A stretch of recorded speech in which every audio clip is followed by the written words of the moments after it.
¿Qué pasaría si una de las comunidades judías más antiguas del mundo nunca hubiera oído hablar de Hanukkah, nunca hubiera estudiado el Talmud, ni siquiera hubiera hablado hebreo? En lo alto de las brumosas tierras altas de Etiopía, un pueblo vivió aislado del mundo judío durante siglos. Se llamaban a sí mismos Beta Israel, la casa de Israel. Pero su judaísmo no se parecía en nada al practicado en Europa o en Medio Oriente. Guardaban el Shabbat, observaban la Pascua, leían los 5 libros de Moisés, pero también seguían textos olvidados como el libro de los jubileos. Sus oraciones se recitaban en ge'ez, una lengua tan antigua que antecede a la mayoría de los alfabetos modernos. No tenían rabinos, no tenían ley oral, no conocían Hanukkah ni Purim. Para la mayoría de los forasteros, no encajaban en absoluto con la imagen de lo que significa ser judío, y, sin embargo, afirmaban descender de la tribu de Dan, una de las 10 tribus perdidas de Israel. Durante años, los historiadores descartaron su historia como folclore, un mito de supervivencia. Tal vez eran conversos al cristianismo, tal vez simplemente habían adoptado costumbres judías con el tiempo. Esa era la suposición, hasta que la ciencia intervino. En 2021, un amplio estudio genético sacudió la conversación. Mostró que los Beta Israel son, en su mayoría, un 80% de origen del este africano, grupos de habla cushítica como los Agau. Pero la sorpresa estaba en los marcadores minoritarios. Un 20% de su ADN mostraba vínculos inconfundibles con poblaciones antiguas de Medio Oriente. Lo más asombroso, un número significativo de hombres Beta Israel portaba el haplotipo modal Cohen, una huella genética históricamente asociada con el sacerdocio judío, que según la tradición se remonta a Aarón, el hermano de Moisés. Esto ya no era solo tradición oral, estaba escrito en su sangre. ¿Cómo terminó un linaje sacerdotal semita en las tierras altas de Etiopía? ¿Quiénes fueron los primeros judíos en llegar a estas montañas? ¿Y cuándo? ¿Fue una migración, una misión o algo completamente distinto?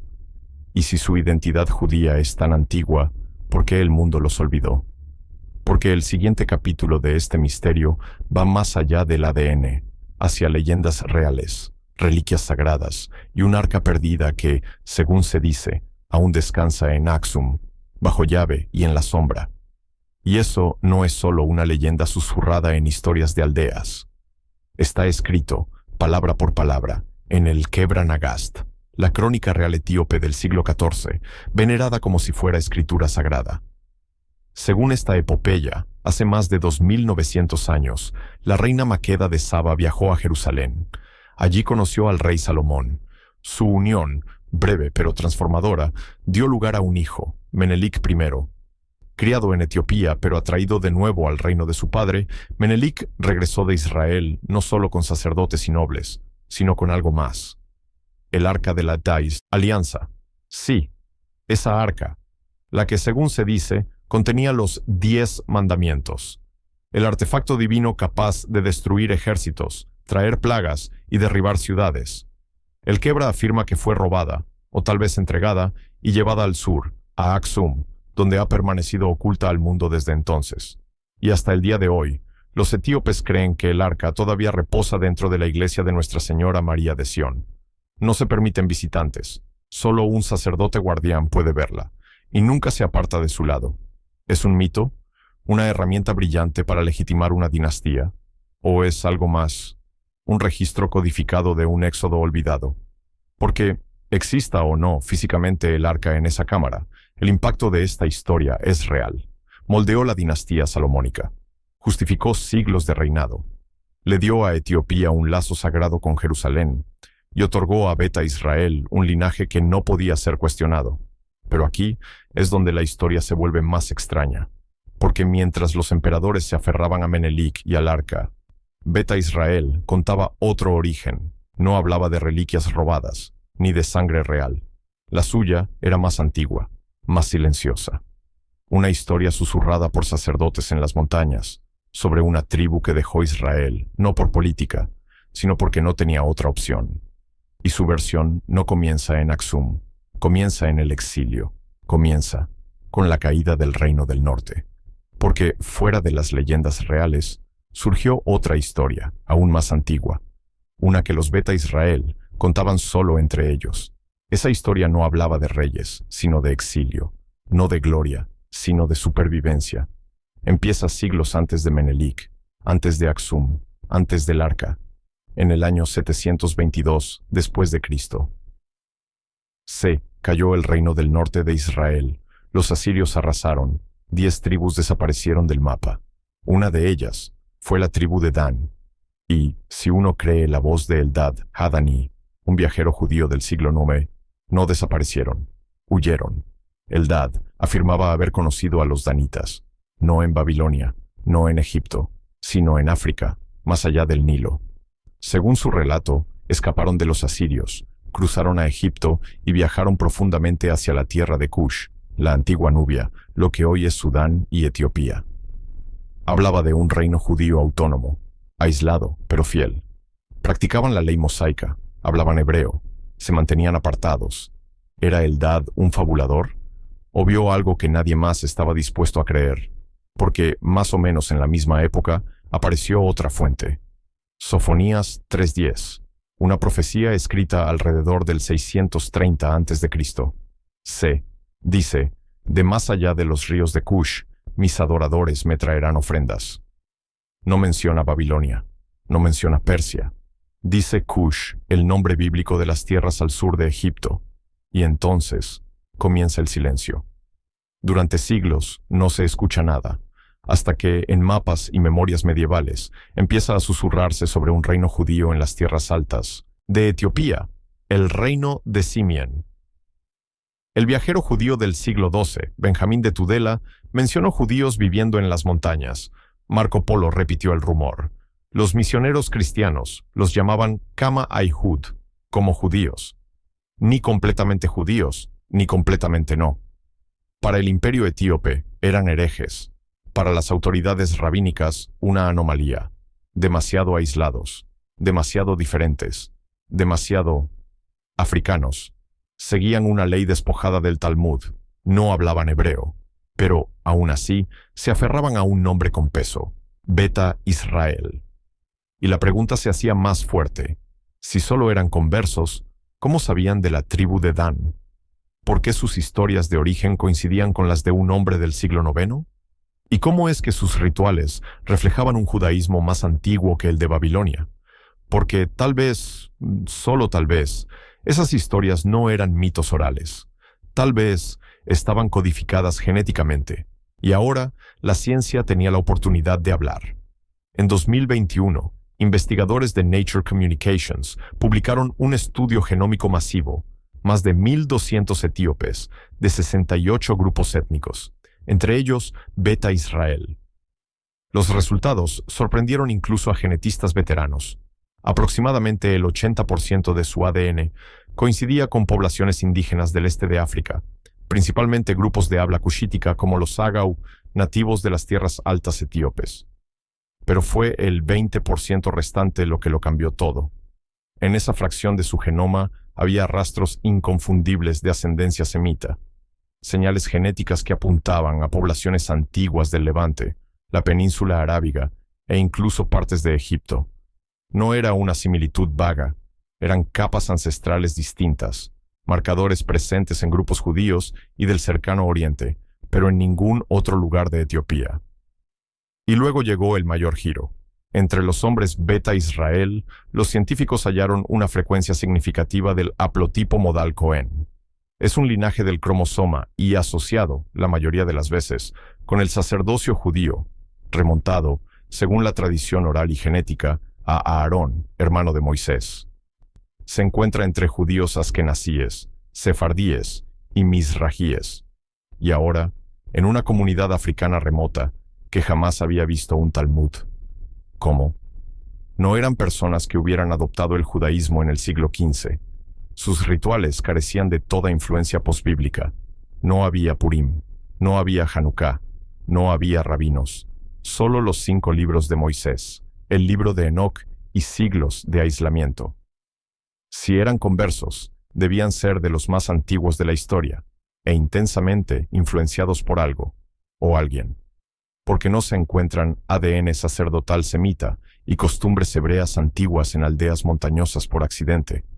Es como si una chispa, una brasa, hubiera viajado desde el antiguo Israel, cruzado el Mar Rojo. Avivada por el viento, conservada en silencio, se asentó en las tierras altas y, con el tiempo, volvió a encenderse, una fe renacida en el exilio. Pero aquí está la pregunta inquietante que los datos genéticos por sí solos no pueden responder. Si este pueblo no llegó con una tribu israelita migrante, entonces, ¿quién les llevó la ley? ¿Quién les enseñó el judaísmo antes de que el mundo siquiera supiera que existían? Algunos estudiosos creen que la respuesta no está en una migración, sino en una transformación lenta y silenciosa. La teoría de la conversión cushita. No comienza con una tribu que deja Israel, comienza con locales, convirtiéndose en algo nuevo.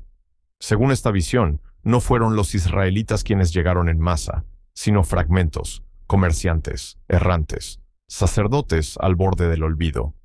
Y no convirtieron un reino, plantaron una semilla. Con el tiempo, el pueblo ágau de las tierras altas etíopes, agricultores, pastores, artesanos, empezó a adoptar prácticas que no eran suyas. Dejaron de comer cerdo. Comenzaron a guardar el Shabbat. Algunos incluso empezaron a construir lugares de culto orientados hacia el oeste, hacia una tierra que nunca habían visto. Y, sorprendentemente, rastros de esas prácticas aún se observan entre etíopes no judíos en la actualidad, en leyes dietéticas, en rituales de pureza, incluso en la forma en que santifican el tiempo. Pero los Beta Israel fueron más allá.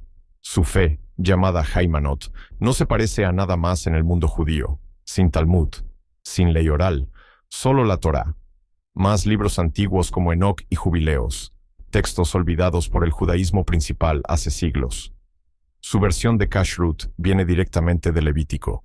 No mezclan leche y carne, pero no por tradición rabínica, sino por las palabras literales de las Escrituras. Esto no es judaísmo moderno, es algo más antiguo, más afilado, conservado en el viento de las montañas y en la memoria oral, como una cápsula del tiempo sellada poco después de la caída del segundo templo. Se asemeja al judaísmo caraíta, pero no lo es. Comparte la ley mosaica, pero carece de las huellas académicas de Europa o Babilonia. Es una forma de judaísmo moldeada no por el debate, sino por la supervivencia. Imagina a un sacerdote, de pie y descalzo en una choza de piedra, recitando las escrituras en Ge'ez, su voz elevándose en el silencio, sin sinagoga, sin yeshiva, solo él, su pergamino y el ritmo de algo antiguo, y todo esto durante siglos, mientras el resto del mundo judío seguía adelante.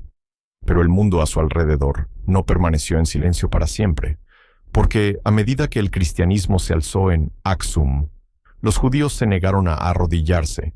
Esa decisión, silenciosa, desafiante, absoluta, lo cambió todo, en el siglo IV después de Cristo. C. Bajo el reinado del rey Esana, el imperio de Aksum se convirtió en una de las primeras naciones del mundo en declarar el cristianismo como religión de Estado. Las cruces reemplazaron a los discos solares. Las iglesias se alzaron donde antes había templos antiguos. El imperio cambió su centro, política, espiritual y violentamente. Pero los Beta Israel no siguieron, no se convirtieron, no abandonaron su Torá, no soltaron las leyes escritas con sangre, memoria y exilio. Así que huyeron, hacia las montañas del noroeste, a las tierras altas de Simien, un lugar tan empinado, tan remoto, que incluso los ejércitos dudaban en escalarlo. Allí hicieron algo extraordinario. Construyeron fortalezas de piedra, comunidades aisladas donde ningún forastero mandaba. Cada aldea tenía su propio kahen, sacerdote. Cada familia estaba unida por la ley mosaica. Llamaban masjids a sus sinagogas. Sus costumbres se hicieron más estrictas, más duras, una defensa contra el mundo que presionaba desde fuera. No solo sobrevivieron, resistieron a través de la fe. Y en las sombras de esta resistencia creció una leyenda. Su nombre era Gudit. Algunos dicen que fue una reina judía, otros que es un mito. Pero lo que se susurra es esto. Surgió desde los márgenes y en el siglo X marchó sobre Aksum. Incendió sus iglesias, derribó a sus reyes, puso fin a una dinastía que había gobernado durante siglos.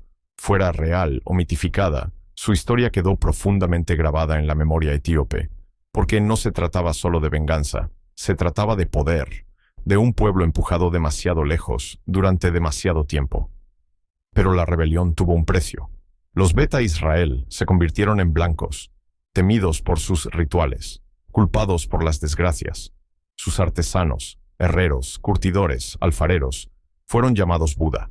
No solo marginados, no solo judíos, mal de ojo, capaces de maldiciones, brujería, algo menos que humano, y aún así resistieron, sellados en aldeas de piedra, susurrando las escrituras en ge'ez, manteniendo la línea. Pero los imperios no permanecen en silencio para siempre, porque la próxima guerra que llegó hasta ellos no se libró con espadas, llegó a través de leyes, de bautismos, de borrado, y luego vino la guerra de fuego, no en el campo de batalla, sino contra sus almas. El fuego llegó por etapas. Siglos después de la rebelión de la reina Judith, surgió una nueva amenaza, no de invasores, sino desde el propio trono del imperio. En 1446, el emperador Yeshak declaró que los judíos de Etiopía tenían dos opciones, bautismo o destrucción. Sus ejércitos arrasaron las tierras altas, las sinagogas fueron confiscadas, las tierras de cultivo arrebatadas. Miles de Beta Israel fueron asesinados, esclavizados o dispersados. Su identidad fue criminalizada, su supervivencia incierta. Un siglo más tarde, todo empeoró. A principios del 1600, bajo el emperador Susenyos, el cristianismo se convirtió en el martillo. Influenciado por misioneros jesuitas, Susenyos abrazó el catolicismo y lanzó una nueva ola de conversiones, esta vez más agresiva, más sistemática. Aldeas enteras fueron bautizadas bajo amenaza de Byzantin's espada. Libros rituales fueron quemados, pergaminos desaparecieron en escondites tallados en la piedra de las montañas. Y fue entonces cuando el nombre Falasha echó raíces. Significaba forastero, exiliado, sin tierra. Pero para los Beta Israel significaba ser borrados, no solo de la tierra, sino de la historia. Aún así, resistieron, no con ejércitos, sino con memoria. Formaron escuelas sacerdotales ocultas, transmitieron las escrituras en ge'ez a través de susurros y repetición. Y cuando ya no pudieron construir templos, construyeron rituales. Uno de ellos fue el Sishde, un festival que no existe en ninguna otra tradición judía. Una vez al año, ayunaban, escalaban las cumbres más altas y oraban mirando hacia Jerusalén. Un recordatorio, para ellos mismos, para sus hijos, de que no habían olvidado de dónde venían. A finales del siglo XVII, los Beta Israel habían sido empujados a los márgenes de Etiopía, restringidos económicamente, prohibidos religiosamente, invisibles políticamente, y aún así, seguían encendiendo el fuego. Pero el aislamiento deja huella. Con cada generación, la distancia con el judaísmo global creció. Sin hebreo, sin acceso a textos rabínicos, sin contacto con judíos de Babilonia, España o Europa. Con el tiempo, incluso su ADN empezó a reflejar su reclusión, con menos diversidad genética y menos influencias externas. Recordaban la ley, pero el mundo los olvidó. Y en ese silencio, algo empezó a desvanecerse. No su fe, sino la memoria en su sangre. Porque cuando pasan siglos sin contacto, incluso el ADN empieza a olvidar. Pero el lenguaje olvida más rápido. Durante generaciones, los Beta Israel preservaron las escrituras en ge'ez, la lengua litúrgica sagrada de Etiopía. No se hablaba en la vida diaria, no se oía en los mercados, solo en la oración, en el ritual, en el canto rítmico de los sacerdotes, recitando versos transmitidos por memoria, no por manuscrito. No había hebreo, no había yidis, no había ladino. Ninguna lengua judía vernácula los unía al resto de la diáspora. En cambio, su habla cotidiana evolucionó con las montañas. Hablaban guaraña, un dialecto casi extinto de origen agau. Otros adoptaron el amárico, la lengua imperial de Etiopía. Con el tiempo, incluso el ge'ez dejó de entenderse por completo. Se recitaba, pero no siempre se traducía. Las palabras sobrevivían. Los significados se difuminaban. Imagina a un niño aprendiendo los mandamientos de un sacerdote que no puede explicar la gramática. Imagina una canción de boda, cantada en ge'ez, cuyos versos son más antiguos que los invitados y más antiguos que su memoria. Las oraciones resonaban en cámaras de piedra, pero el idioma que llevaban no tenía nación viva. Era un fósil ritual, una instantánea del judaísmo semítico antes de los rabinos, antes de que la diáspora se dividiera en lenguas. Y eso hizo que los Beta Israel se sintieran aún más aislados, no solo de Etiopía, sino del mundo judío que los esperaba al otro lado del mar. Porque cuando empezaron a llegar a Israel, transportados en oleadas durante finales del siglo XX, ocurrió algo extraño. Habían regresado a Sión, pero no al hebreo que alguna vez conocieron. Muchos no podían leer los letreros de las calles. Otros se sentaban en las clases de Ulpan, aprendiendo un idioma que creían que sus ancestros hablaban. Y, sin embargo, sintiéndose extraños en la tierra de su propia profecía. Un anciano lo dijo mejor. Recordamos el pacto, pero no las palabras. Y esa brecha, entre memoria y voz, se convirtió en otra frontera, una barrera más en un largo viaje de regreso a casa, porque incluso en la tierra prometida fueron recibidos, pero no del todo aceptados. El sueño de Sión nunca estuvo pensado para venir con un formulario que llenar. En 1984, mientras la hambruna aplastaba el norte de Etiopía y la guerra civil desgarraba a la nación, una misión silenciosa se desarrollaba fuera del radar mundial. Agentes del Mossad, trabajadores humanitarios, diplomáticos, todos coordinaban en las sombras, y entonces, con una velocidad casi bíblica, el cielo se abrió. Operación Moisés. En tan solo 7 semanas, casi 8.000 judíos etíopes fueron trasladados por aire desde Sudán a Israel, hombres que habían cruzado desiertos descalzos, mujeres que habían enterrado a sus hijos en el camino, ancianos que, aferrando rollos de la Torá escritos en ge'ez, subían a aviones que creían que eran ángeles. Pensaron que el viaje había terminado, pero para muchos apenas comenzaba, porque al aterrizar, hambrientos, exhaustos, aliviados, no fueron recibidos con celebración, sino con sospecha. ¿Realmente son judíos?, les preguntaban. No eran extraños quienes dudaban, eran rabinos. Las autoridades religiosas de Israel no reconocían el Haymanot, la fe ancestral de Beta Israel, como plenamente judía bajo la ley halágica. A muchos se les pidió someterse a conversiones simbólicas.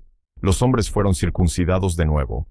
Las mujeres, sumergidas en mikvés rituales.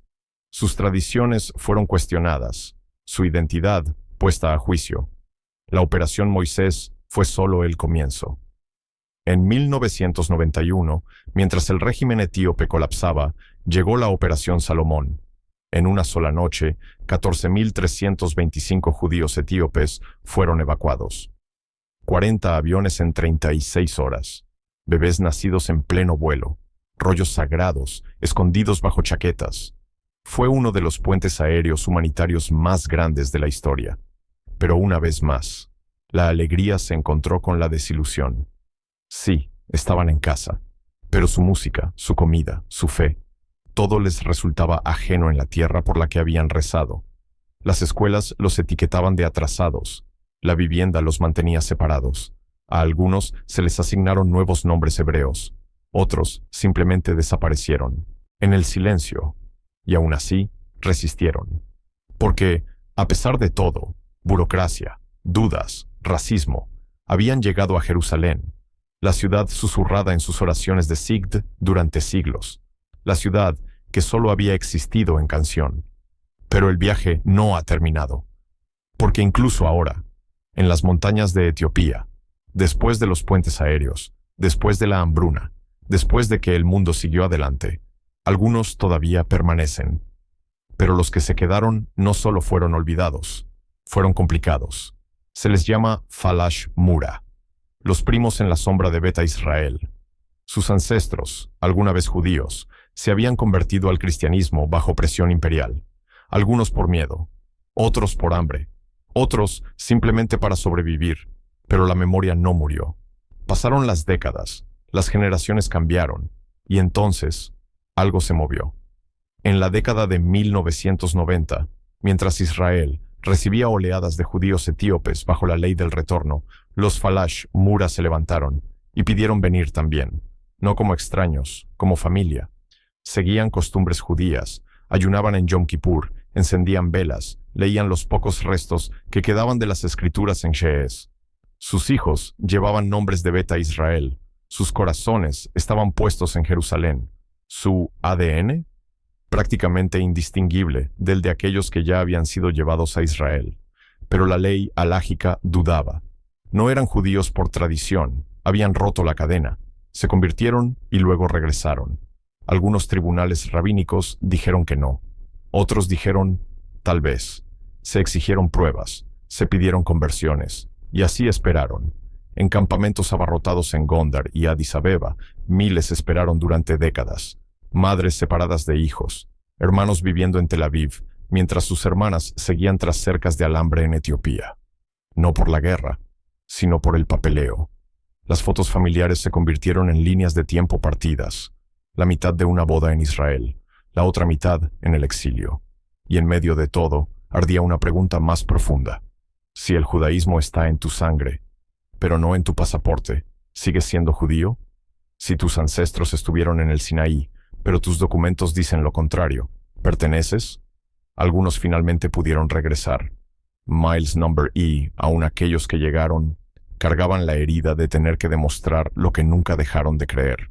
Pero más allá de la política, la teología y la burocracia, seguía existiendo un misterio, porque Beta Israel mantuvo el judaísmo en el exilio, o lo redescubrió en medio del fuego. Una pregunta nunca salió de las sombras. ¿Cuál es el verdadero origen de Beta Israel?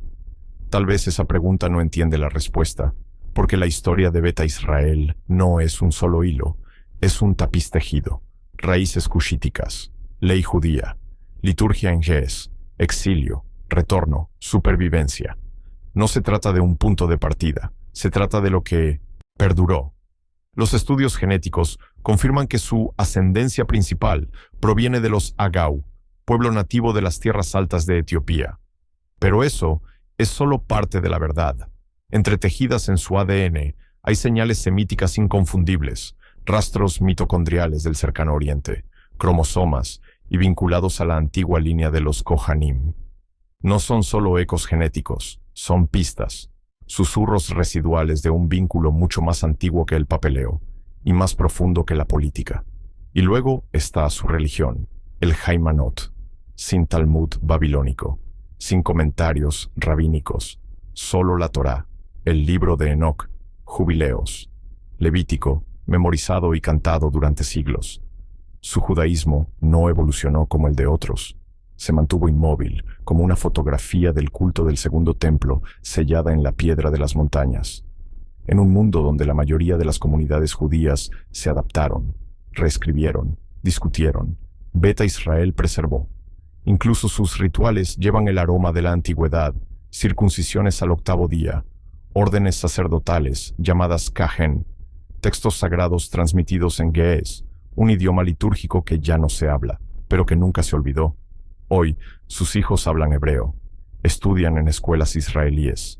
Muchos ya no leen Ge'ez, pero los rollos siguen ahí, algunos copiados a mano a la luz de una vela, otros envueltos en tela y sacados a escondidas de zonas de guerra. Pruebas físicas de fe, cosidas a través de continentes. Y aquí está el giro.